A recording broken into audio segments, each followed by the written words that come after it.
Call waiting setting in any Realme series. नमस्कार दोस्तों, स्वागत है आप सभी का तिकराज यूट्यूब चैनल पर। तो दोस्तों आज के इस वीडियो पर मैं आपको बताऊंगा कॉल वेटिंग सेटिंग आपको कैसे करना होगा। ठीक है, तो अगर दोस्तों आपको जानना है तो इस वीडियो को पूरा ज़रूर देखें। कॉल वेटिंग सेटिंग दोस्तों यहाँ आपकी जो डिवाइस है उसके अंदर पे आपको जाने के बाद ही मिलेगा।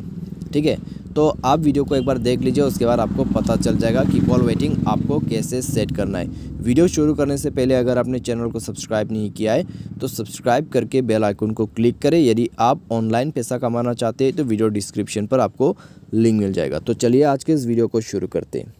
तो दोस्तों आपको सबसे पहले अपने फ़ोन डायलर पर जाना है और उसके बाद आपको इस 3 डॉट्स में क्लिक करना होगा।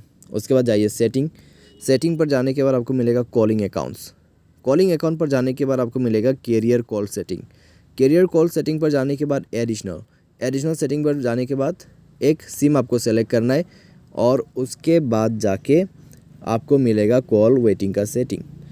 तो वहाँ पर जाके आपको बस ऑन कर देना है, इस बटन पे क्लिक करके 1 टैप और आप इनेबल कर सकते हैं। तो ये है दोस्तों आपका कॉल वेटिंग सेटिंग, जहाँ पर जाके आप कॉल वेटिंग को इनेबल्ड करके यूज़ कर सकते हैं। तो आज की इस वीडियो पर दोस्तों बस इतना ही। उम्मीद करते हैं आपको वीडियो पसंद आया होगा। Thanks for watching.